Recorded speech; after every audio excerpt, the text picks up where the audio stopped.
ages ago, we started a series of reviews on all the canals and waterways we'd been on, and we managed to do the River Way and the Basingstoke Canal, and then we haven't done any since. So this video is our not very comprehensive review of the Thames between Teddington and Reading. Right, yeah, the Reading Junction. And we were there Months ago. in June.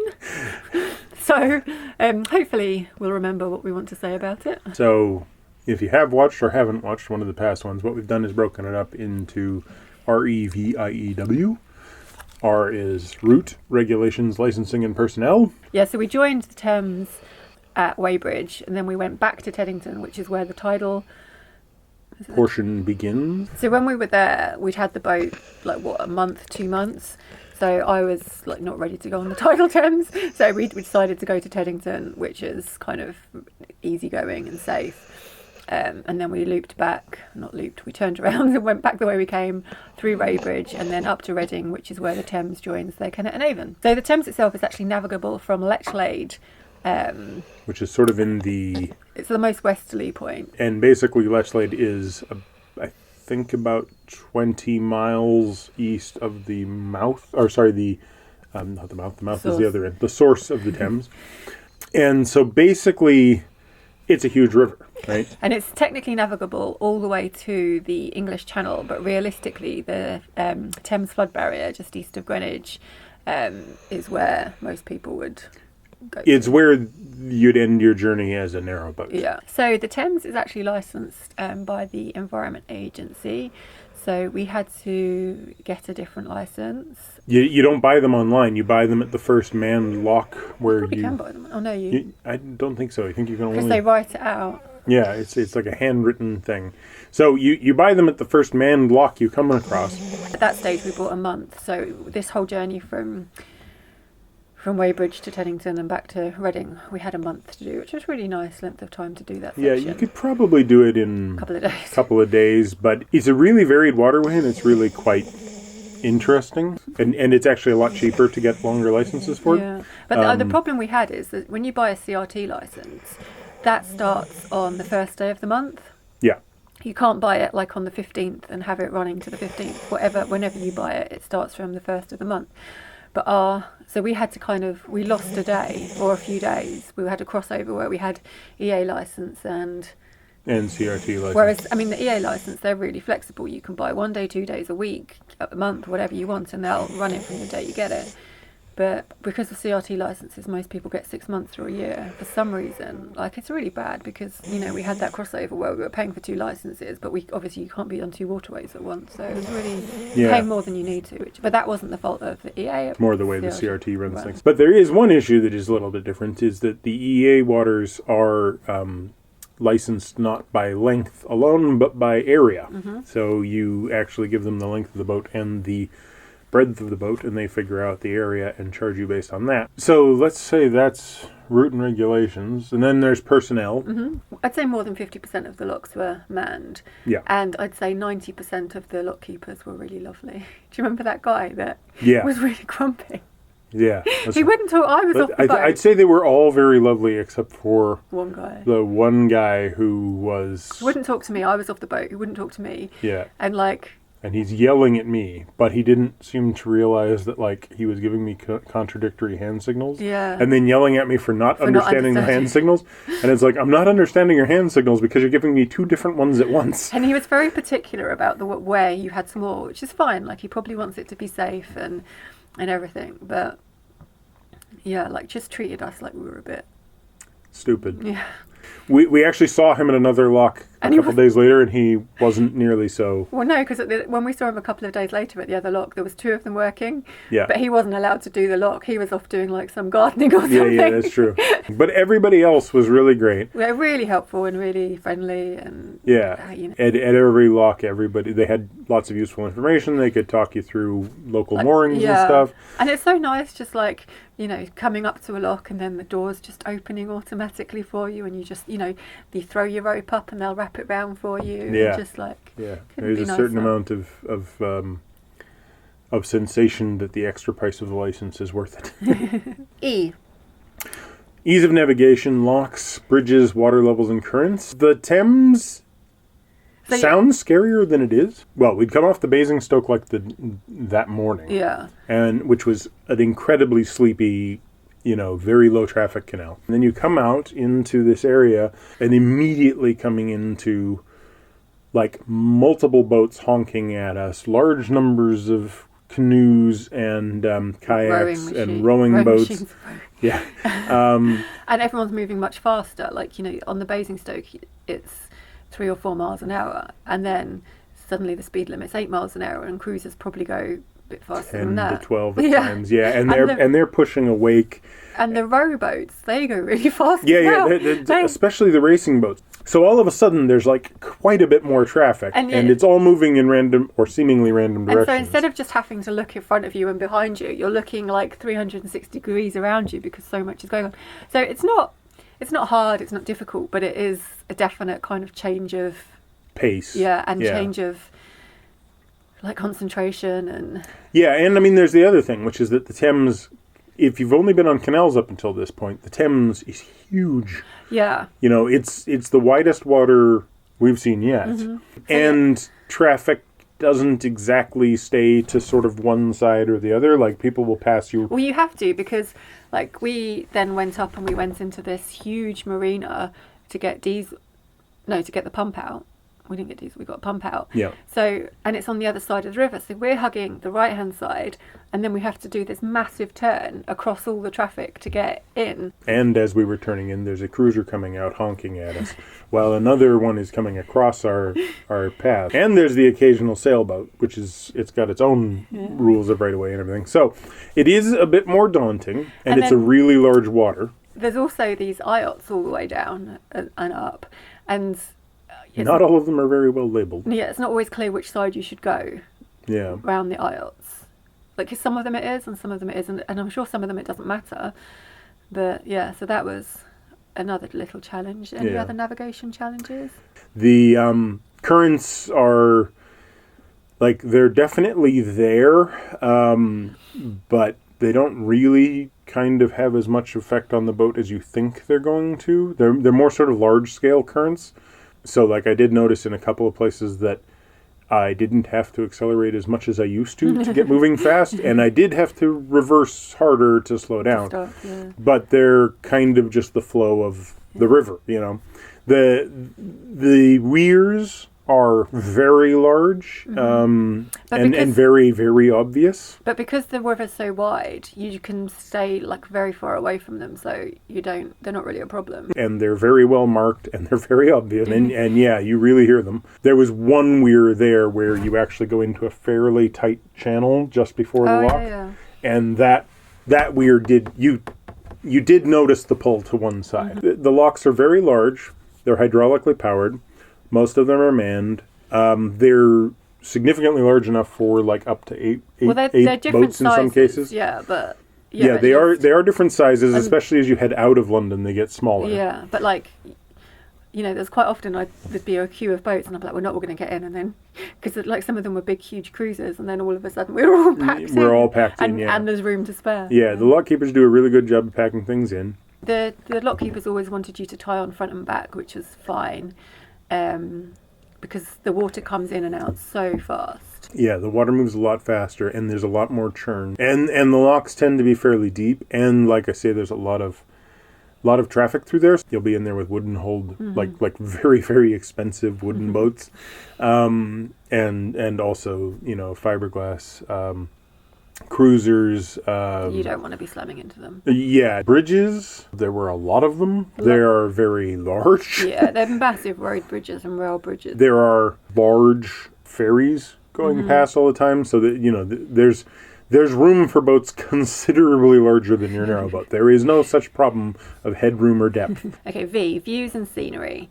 Oh, I guess it was a mix. There's a lot of urban areas. So even as you're coming into the most central bit that we went to, towards Teddington, you're still kind of, because you're on the river, you're still kind of protected from the urban kind of feel. Yeah. There's a lot of big houses that back onto the Thames, but it didn't feel you didn't feel like closed in, or you didn't feel like you were in a big city for a lot of it. No, even in like Kingston, where there's a large amount of like shopping, and kind of dining and leisure experiences of the sort of retail variety on the other side. And there's a lot of boats and stuff, but then but the even other side, there, you're moored up by a park. So. yeah, you're in Greater London, and you don't really feel like you're in the middle of a major borough. Maybe because the river is so wide, you never feel that kind of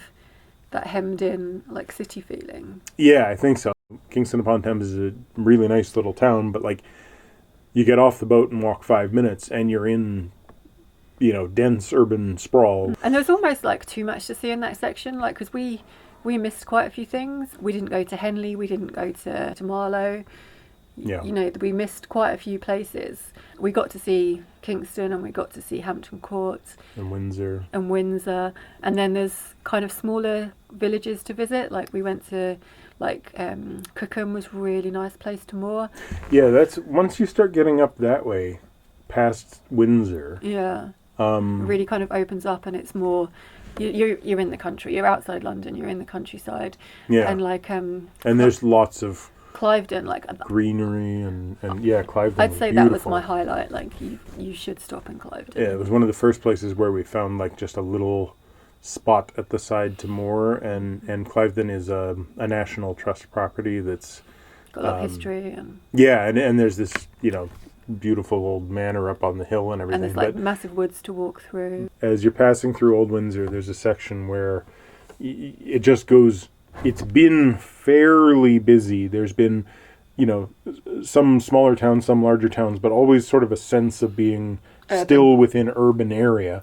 And then you get to this stretch where you just sort of turn up, and from Old Windsor onwards until you get to Windsor proper again, it's really quite quiet and nice. It was really nice experiencing the contrast of the city areas and the houses, and then suddenly you've got miles and miles of open countryside, and then a small town, and then countryside, and then a small town, and kind of wasn't really what I was imagining. I just thought the whole thing would be more or less like what it felt like in the stretch, really, from Weybridge to Teddington. Like I thought the whole thing would be like that, but fairly quickly, once you leave Weybridge, it starts to become less and less.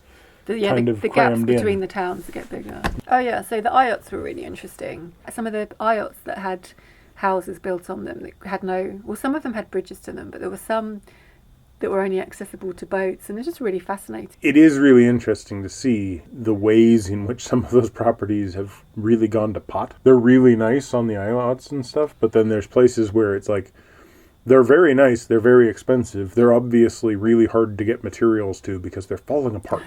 There's a lot of really interesting things to see and different kinds of life. Yeah, when we went through Henley, it was the weekend after the Henley Regatta, so there were still huge boats, everywhere. Like enormously expensive. And it kind of made us, we didn't really like it, it just made us uncomfortable that there's just so much excess for this one event. I wouldn't go there for Henley Regatta, but the interesting area, it's like this great long straightaway that is used primarily for rowing, and it's just completely straight. I think it would be an interesting place to pass through when there wasn't so much. I think when there wasn't the big event, but I think what I'm trying to say, or what we've kind of said without meaning to say it, is it's just so varied in terms of what you can see and what you're going to see around the next corner. Yeah. You've got so much history and countryside and towns. I mean, there's these points on the map that you sort of know from history and everything, and then you're like, okay, I'm going to see Hampton Court Palace, I'm going to see Windsor, but there's so much that is not known. Aye, interesting points. Well, I mean, it's Teddington to Reading, so you're passing through kind of historical England. Of course, the main one is Hampton Court Palace, which is just like Henry VIII's palace of lore. And we were lucky enough to moor right outside for 3 days. The Queen was there one night we stayed. Yeah, it was bizarre. We ended up getting the Historic Royal Places yearly pass so we could go in and sort of tour a number of these different places as we got to them. So like we were traipsing around like tourists, and then it's like, oh, should we go back to the boat for lunch and then come back and do the do the next exhibition? Yeah. And then of course as you head out of London, well, you get to Windsor, and there's the place where the Magna Carta was signed. Then there's Windsor Palace itself, Windsor Castle, sorry. But we didn't actually go inside Windsor Castle because I think it was like £20. And we did walk over to Eton College and walk around some of the various sort of schools. But yeah, I think any town or whatever around England's major city is gonna have some interesting points. Yeah. There's just an awful lot of touristing that you can do on that section if that's your thing. Once you get to Teddington itself, you're inside the Oyster area, so you can take a cheaper train and tube Oyster system. is the prepaid card for the London Underground. Or no, just London Transport. Oh, London Transport. We did that a few times. We went into London, and because we had our Royal Palaces card, we went to the Tower of London. Oh yeah, Weybridge. There was the Brooklands, that's it, right, where they have the old Brooklyn Speedway where they did all sorts of automotive records during the 1920s and 30s and stuff.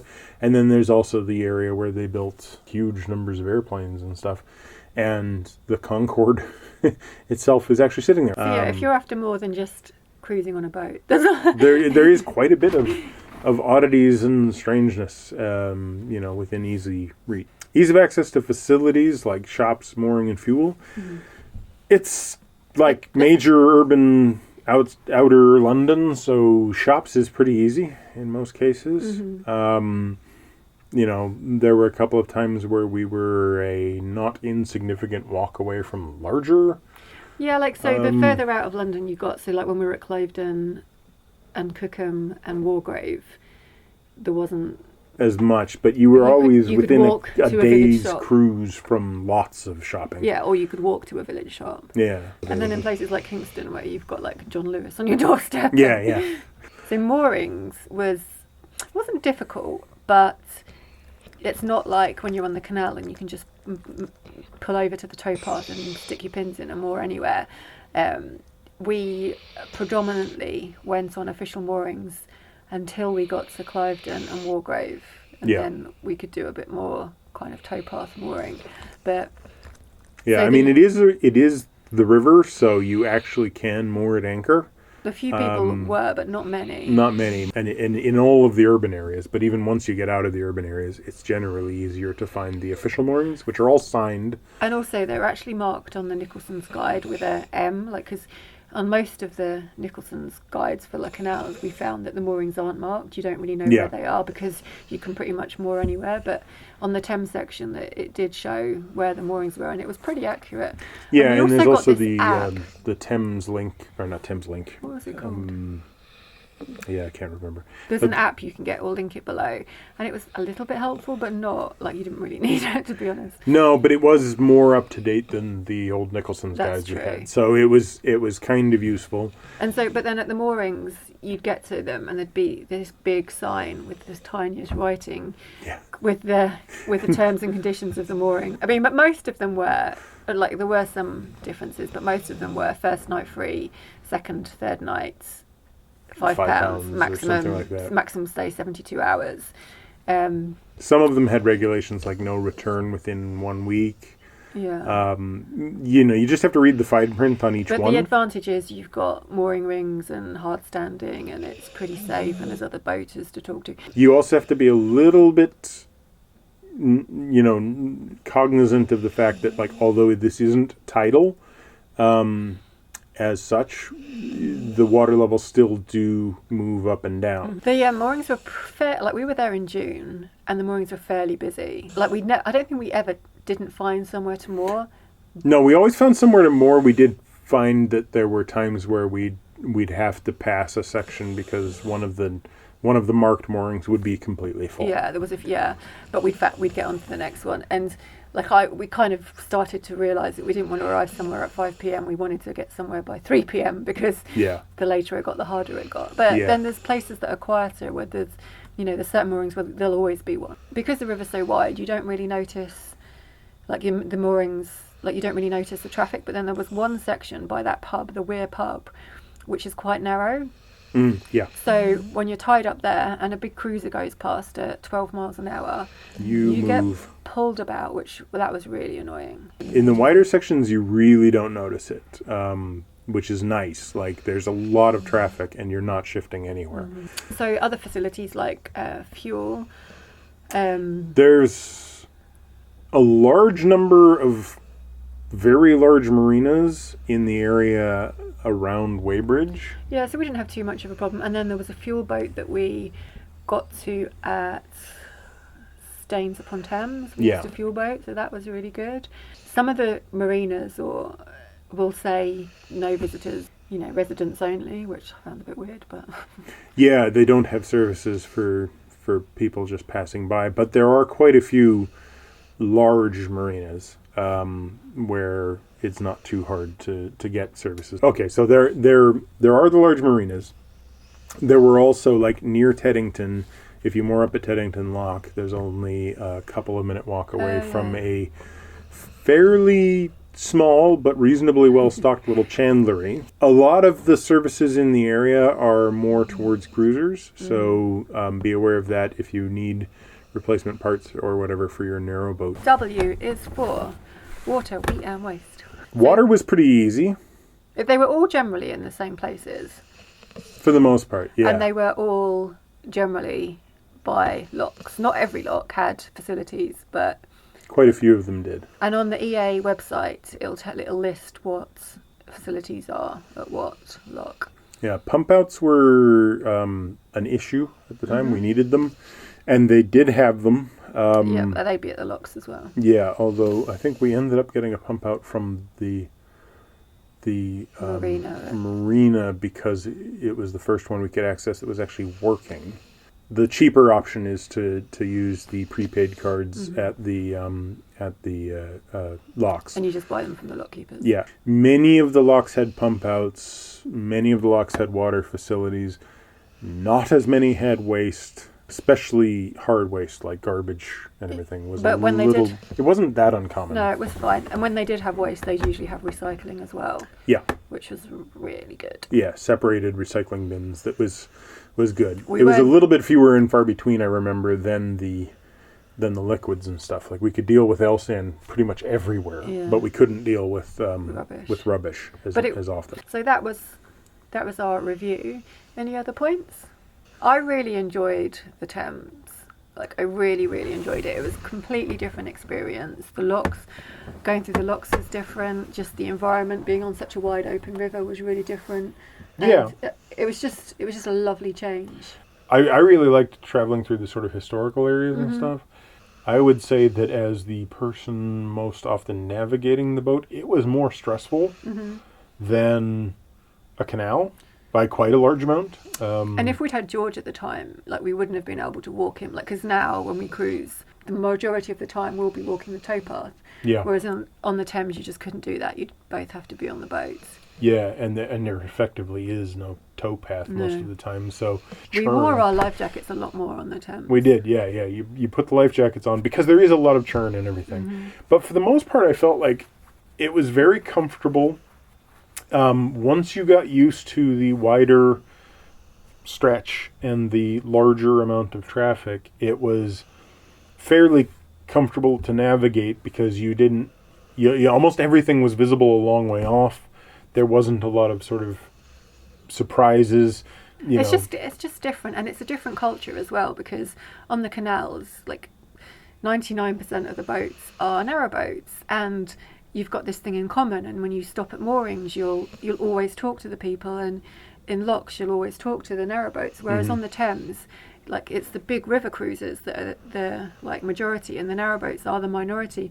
And we met lots of lovely people in cruisers, but they are a different, it's really generalising, but they are a different, the kind of person that buys a cruiser is usually, especially the big ones, is usually a different, mindset to the kind of person that wants to buy a narrowboat. And a different budget range. Yeah, and a different budget. Yeah. And, I don't know, it was just different because, we'd always let the cruisers go first because they go 3 times the speed. Sometimes you'd feel their frustration of being behind you, and they'd overtake you to get into the lock first, and it's just you'd never get that on a canal. I don't know, I guess we've got that kind of narrowboat mindset where it's like you're on canal time and you'll get there when you get there, but the cruisers just, I don't know, like they were more in a we're rush. assuming stuff and we are generalizing, but I don't know, it's just a different culture on the Thames to on the canal because of the different types of traffic. It's still quite friendly, and it's still quite genial friendly, and everything, and it's, you know, but it's just different people with different goals in mind. Yeah. The Thames was very pleasant. There was a little bit more stress in navigation.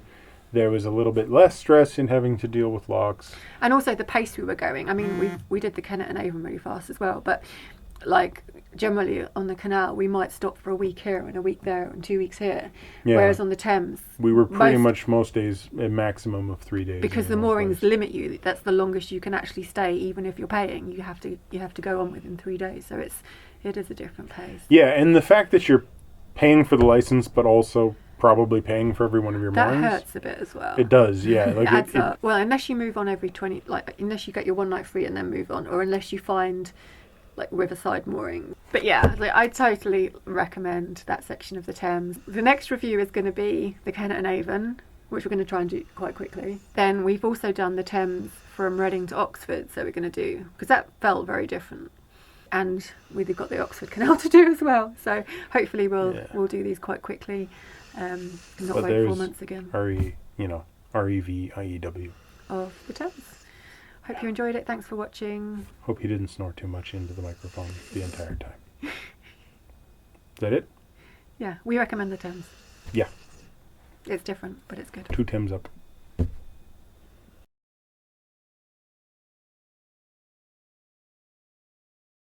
Dog. Hi, George. Bet he barks. Hello. Hi there. Hi there. We're going to do our review. So ages ago, maybe in... George. And that was going to happen. No, George. Bed.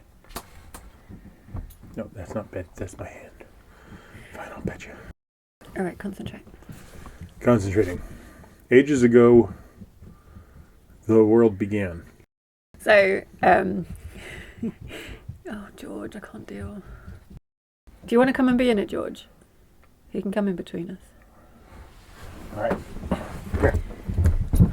Oh, jeez, every time. There you go. Just a bit further. All right. George's going to help us do our review. Ease of access to things like mooring and shops, etc. E is access. E is access. We're going to have George snoring again. Yeah. No, well, like I said before, well, I might not have said it before because I might have edited it out. You're not going to hit any trolleys that have been dropped in, like shopping trolleys or anything. Mm-hmm. You might hit the occasional lorry if it was dropped in. And you get onto the canal and it's this 100-foot wide space.